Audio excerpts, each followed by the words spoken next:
Hello दोस्तों, नमस्कार। मैं Piyush Chopra old is gold में आपका स्वागत है। दोस्तों, मैं हमेशा की तरह आपके लिए आज भी एक नया विषय लेकर आया हूँ। दोस्तों, मैं हमेशा ही आपकी सेहत और तंदुरुस्ती के लिए ही मनोकामना है मेरी कि आप हमेशा तंदुरुस्त रहें और हेल्दी रहें। दोस्तों, मैं हमेशा अपने बुजुर्गों का, दादी नानी का जो बताए होते हैं नुस्खे या दवाइयाँ या इलाज, वही मैं आपसे शेयर करता हूँ। ना कि मेरे पास कोई ऐसा जादू या कोई वो नहीं है जो मैं आपको अपनी तरफ से अपने आप बातें बताता हूँ, या कोई मैं बनी बनाई या सुनी सुनाई बात बताता हूँ। जो हमारे ऋषि मुनि या बड़े बुजुर्ग या आयुर्वेद ने हमको ये जो चीज़ें बताई हैं, वही मैं आपसे शेयर करता हूँ। और जहाँ तक मेरा ख्याल है, वो चीज़ें आपको भी पता है, आपको पता है, आपके बुजुर्गों को भी पता है। और अब जो ये जो लाइफ है बहुत फास्ट हो गई है और अब बंदा उस चीज़ को भूलता जा रहा है, वो मैं आपको याद करा रहा हूँ। क्योंकि जब मैं आपको बताता हूँगा तो आप कहते होंगे ये तो हमको पता था। पता था तो फिर आजमाते क्यों नहीं? अपने घर पे आजमाएं और इलाज करें और सुखी रहें। क्यों डॉक्टरों के पास हम पैसा बर्बाद करते हैं, वक्त बर्बाद करते हैं और परेशान भी रहते हैं? अगर हम ऐसी चीज़ें हम अपने आप में वो यूज़ करेंगे तो बीमार ही नहीं होंगे। बीमार क्यों होते हैं दोस्तों? कि हम अपने मतलब कुछ बातें हम अनगौर कर देते हैं। कुछ चीज़ें हम अनगौर कर देते हैं जो हमको पता भी होता है कि ये चीज़ हम अगर सही से इस्तेमाल करेंगे तो हम बीमार नहीं होंगे, हम स्वस्थ रहेंगे, हम बच्चे भी स्वस्थ रहेंगे, सारे स्वस्थ रहेंगे। देखो दोस्तों, जो बुजुर्गों ने जो चीज़ें बताई हैं वो हमको करनी चाहिए। और उन्होंने कोई मतलब ऐसे नहीं, उन्होंने भी आजमाया है, ये बातें आजमाई हैं। जो उन्होंने बताई हैं वो रिसर्च करा है और बताई हैं वो ये बातें कि चीज़ें खाने से हमको कोई बीमारी या कोई परेशानी या साइड इफ़ेक्ट नहीं होएगा। फिर भी हम वो उनकी बातों को हमने कभी मानी नहीं है, अनगौर ही करा है।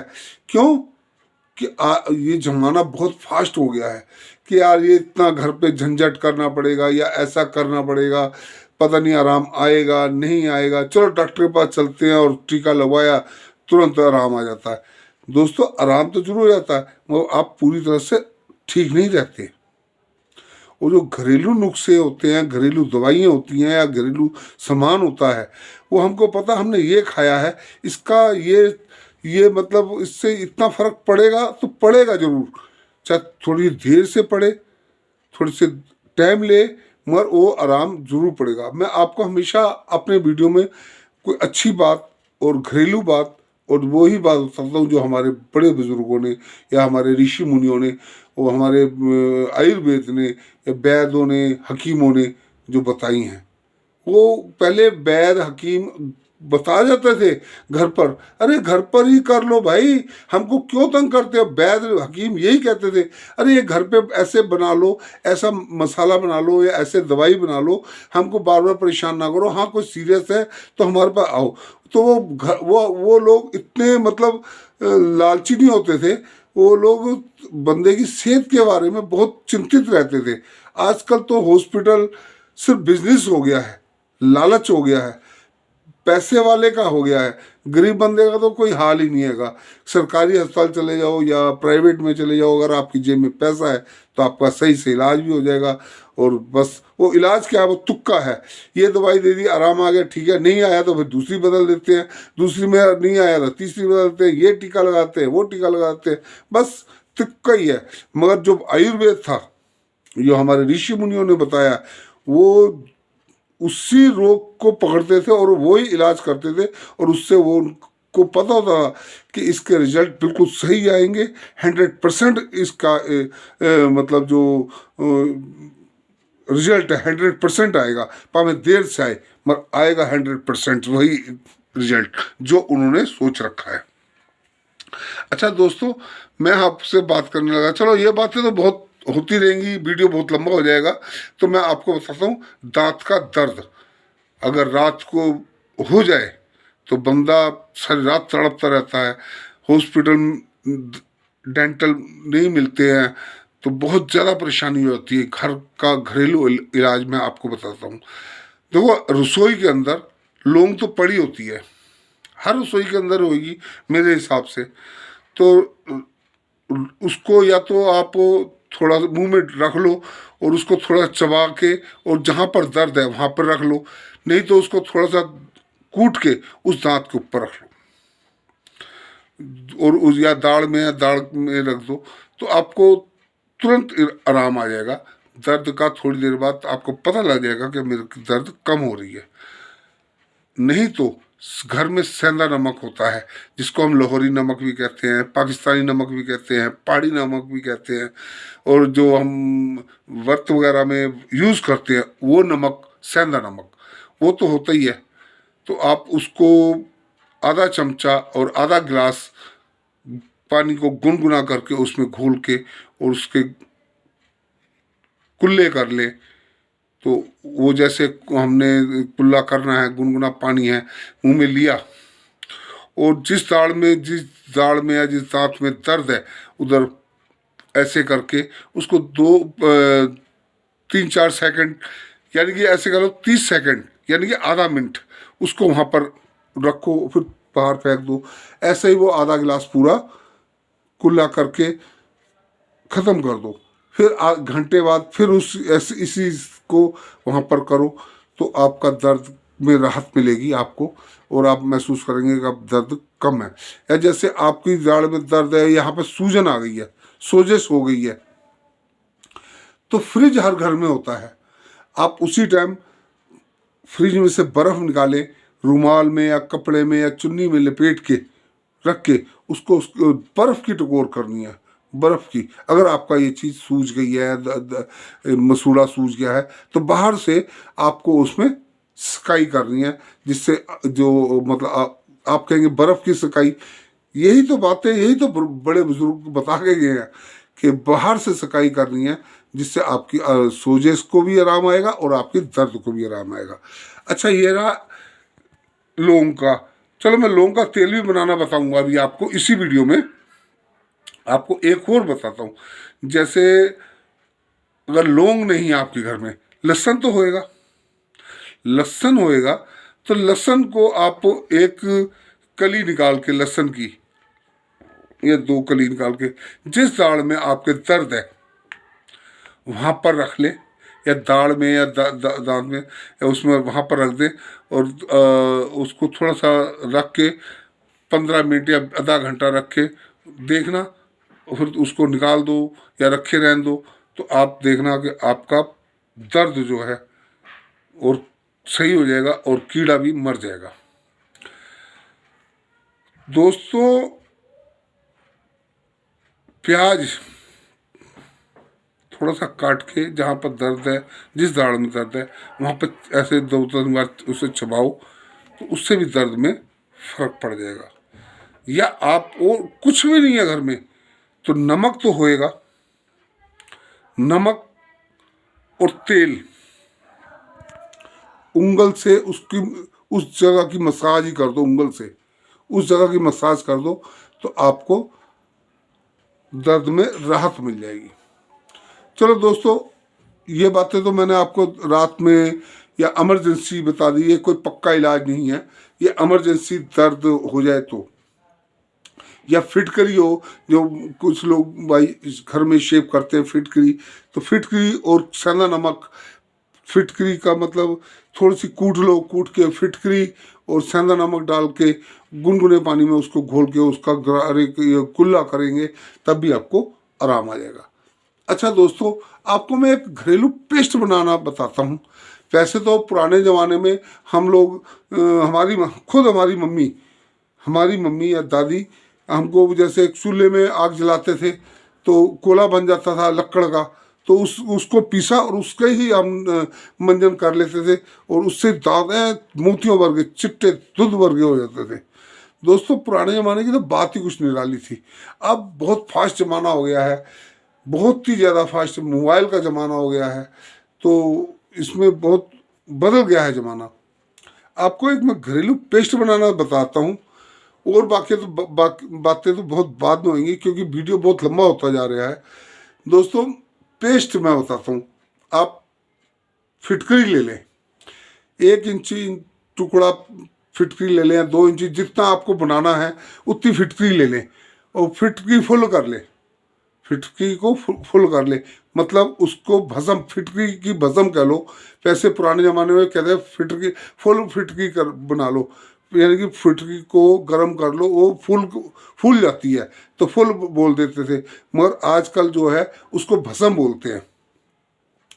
फिटकरी भस्म बना लो आप, उसको एक या तो उसको बुरी मतलब कूट के और तवे पे रख दो गर्म करके, तो वो पहले जब तवे पे रखोगे तो पानी पानी हो जाएगा, फिर उसको वो मतलब जब काफ़ी गर्म होएगा तो उसमें वैसे ही फूल के वो बिल्कुल वैसी आ जाएगी। और जब वो जितनी गर्म होती रहेगी वो तवे ने अपने ही उसको छोड़ देना है, आपको कोई खुरचने की या कुछ नहीं, वो अपने आप ही तवे से उतर आएगी, अगर वो सही तरीके से पका लोगे। अगर पीस नहीं सकते तो ऐसे ही उसका टुकड़ा रख दो, उसको हिलाना नहीं है आपने, उसको कोई इधर उधर या चमचा या चाकू नहीं लगाना, तो उसको बस गर्म होने दो। और वो गर्म हो, पहले तो जब गर्म तवे पे रखोगे तो पिघलेगी, पिघल के वो फिर खूब गर्म गर्म होएगी, तो उसने अपनी शेप वैसे ही ले लेनी जैसे पुरानी थी फिटकरी ने।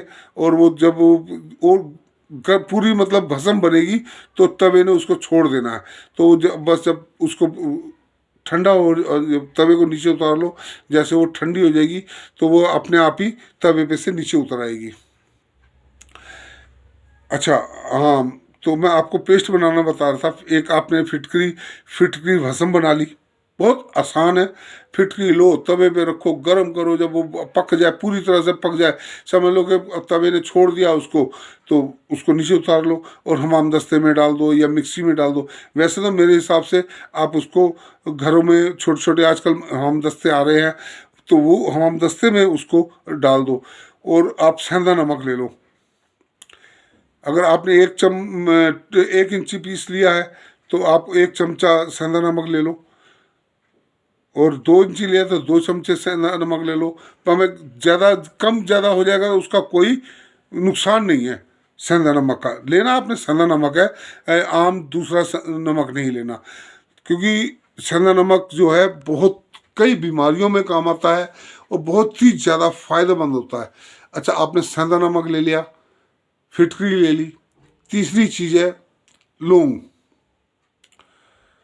अगर थोड़ा बनाया है तो 4-5 लौंगे, अगर आपने ज़्यादा बनाया है तो मतलब उसी के हिसाब से आप उसको डबल भी कर सकते हैं। लौंग हो गई, उसको भी बिल्कुल ब्रीक करके पीसना है। अगर मोटा रह जाएगा तो आप मसूड़ों पे मसाज करेंगे तो आपका मसाज भी छिलने का उसमें डर रहता है, तो आप उसको खूब ब्रीक कर लो।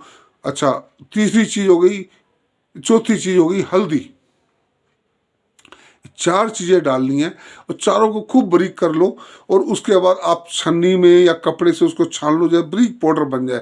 छाननी में छान लोगे, अगर थोड़ा बहुत मोटा रह जाएगा उसको दोबारा उसमें डाल के फिर दोबारा से उसको आप कूट लो। और जब ये पूरा प्रोसीजर हो जाए तो आपने जब उसको करना है तो हाथ पे उसको चमचे मतलब जितना भी आप उसको एक डब्बे में डाल लो, बॉयल में डाल लो, शीशे के या किसी में, उसको घर पे बना के रख लो।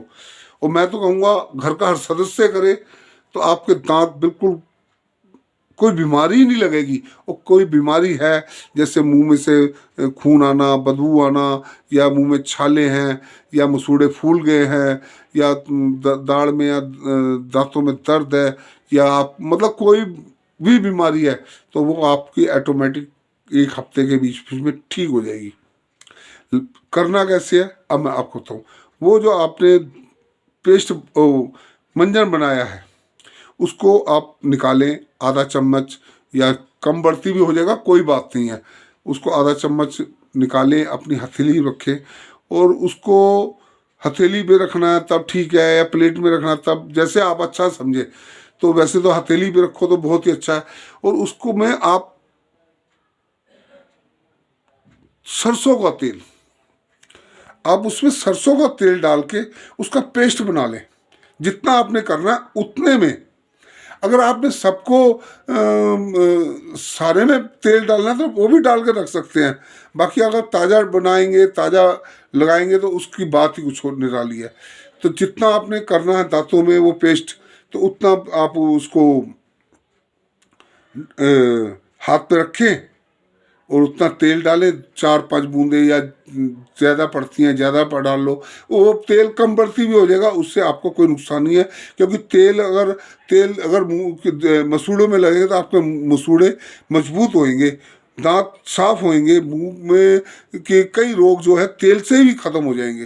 तो आप उसमें तेल डाल के और उसको अच्छे से मिला लो। जब वो पेस्ट बन जाए तो आप अपने दांतों में, मसूड़ों में उसको ऐसे करके तो हल्के हल्के से मसाज करो, और जिस दांत में दर्द है वहाँ पे भी लगाओ और मसाज करो। और ऊपर दांत पीछे, ये पूरा मसाज करके, दांतों के आगे मसाज करके, और उसको थोड़ी देर के जब आप मसाज करोगे और ये मुंह में डालोगे तो आपके मुंह से पानी निकलेगा जैसे धार निकल रही है, टूटी खोल दी है। और उसको जब पूरा करने के बाद अंदर बाहर जो सारा दांतों के ऊपर नीचे सारा लगा के और उसके अपने मुंह को ढीला छोड़ दो। जितनी भी बाई बादी है मुंह में, मुंह के अंदर जितना भी गंद है वो देखना आप कैसे निकलेगा। और आप उस जब वो गंद सारा निकल जाए, आपने कुल्ला नहीं करना, 5 मिनट या 10 मिनट जितना आपके पास टाइम है, कम से कम 5-7 मिनट आप उसको कुल्ला नहीं करना, उसको अपने मुंह को छोड़ देना है। और जब गंद निकल जाए तो आप घूमते फिरते भी रहो, कहीं बैठना बैठ भी सकते हो। तो उसके बाद 5-10 मिनट के बाद आप गर्म पानी से, गुनगुने पानी से कुल्ला कर लो। आपका मुंह, आपका दर्द कहाँ गई कहाँ नहीं गई आपको खुद नहीं पता लगेगा, और दांत मोतियों की तरह चमक जाएंगे। नंबर 2, जो आपके मुंह से खून आता है वो बंद हो जाएगा। नंबर 3, आपके मुंह की बदबू खत्म हो जाएगी, कीड़ा लगा हुआ वो अपने आप निकल जाएगा। इतना कारगर, और ये हमारी दादी नानी का नुस्खा है, ये मेरा नहीं है, ये दादी नानी का नुस्खा है और आजमाया हुआ है। और आपको यकीन नहीं होगा, मेरे भी दांत में दर्द हो गई थी, तो मेरे को जब याद आया कि ये तो यार हमारी दादी बनाती थी ये नुस्खा, वो फिर मैंने तैयार करा अपने घर पर। इस टाइम हैगा और मैं अब उसको ही करता हूँ। मुझे ज़रूरत ही नहीं पड़ी, और मेरे 32 के 32 दांत हैं, मेरे को कभी डॉक्टर के पास जाने की जरूरत नहीं पड़ी। दोस्तों, उनके जो नुस्खे थे आजमाए हुए थे, डॉक्टरों की तरह नहीं कि ये दवाई दे दो ठीक हो गया, ठीक है, नहीं तो फिर दूसरी बार गए डॉक्टर साहब कोई आराम नहीं, उन्हें दूसरा नुस्खा बना देना। तीसरी बार गए, नहीं डॉक्टर साहब ये दर्द ठीक नहीं हुआ, उन्हें तीसरा गोली दे देनी है। परंतु ये जो नुस्खे हैं ये आजमाए हुए हैं और ओरिजिनल है, और 100% आपको लाभ देंगे। तो दोस्तों, आपको मेरा वीडियो कैसा लगा, और इस वीडियो को आप लाइक ज़रूर करना, सब्सक्राइब ज़रूर करना, फॉलो करना, कमेंट बॉक्स में ज़रूर बताना कि आपको मेरे वीडियो कैसे लगते हैं। दोस्तों, अगर आप मेरे को लाइक, सब्सक्राइब और फॉलो करेंगे तभी मैं आपको आगे और नए वीडियो बना के बताऊँगा कि हमारे बुज़ुर्ग, हमारे बड़े बुज़ुर्ग हमको जो चीज़ें, अनमोल चीज़ें बता के गए हैं, अनमोल चीज़ें बता के गए हैं, दे के गए हैं विरासत में, हम लोग वो भूलते जा रहे हैं। और मैं आपको वो जो विरासत हमको दे के गए हैं हमारे ऋषि मुनि, बड़े बुजुर्ग, आयुर्वेद, हम उसको भूले ना, हम उसको याद रखें और अपना ले। अगर हम उस चीज़ को अपना लेंगे तो हम कभी बीमार नहीं पड़ेंगे, अगर बीमार पड़ गए तो हम पैसे बर्बाद नहीं करेंगे और अपने घर पे ही इलाज करके अपने आप को स्वस्थ कर लेंगे, अपने बच्चों से भी ये। और देखो दोस्तों, पहले कहाँ टूथपेस्ट होते थे, ब्रश कहाँ होते थे, ये हम हाथ से ही करना। मैं आपको एक रिक्वेस्ट और करूँगा, आप नीम का दातुन करें, बबूल का दातुन करें, अमरूद का दातुन करें, बहुत फायदेमंद है। कुछ ना, अगर आपको बाजार से लाना बहुत मजबूरी है, नहीं मिल रहा, तो आप मुलट्ठी आती है, लंबी लंबी सी मिल जाती है मुलट्ठी का, उस दुकान पर जाना ना, बड़ी बड़ी टहनी दे दो, तो उसको चबा के बुरशा बना के उससे भी कर लो, आपके दांत के दर्द, कीड़ा उसने ही निकाल देना। बहुत सी दवाइयाँ हैं, हम ऐसे ही जाके डॉक्टर ने वो कर देना, ये कर देना, दाढ़ निकाल के तुम्हारे हाथ पकड़ा, जवान बच्चे, छोटे छोटे बच्चों के दाढ़ निकाल के उनके हाथ में पकड़ा देते हैं, उनको दाढ़ निकालने के सिवा और कुछ नहीं पता। दोस्तों, ये जो घरेलू उपचार हैं, घरेलू उपाय हैं, ये घर पर ही दाढ़ दुखने का, दाढ़ भरने का और दाढ़ में से कीड़ा निकालने का चुटकियों में काम करता है। अच्छा दोस्तों, नमस्कार। आज मेरा इतना ही है। आपको मैं अगले एपिसोड में, अगले वीडियो में और बातें और अच्छी बातें बताऊंगा जो आपको हेल्दी और स्वस्थ रखेंगे। नमस्कार।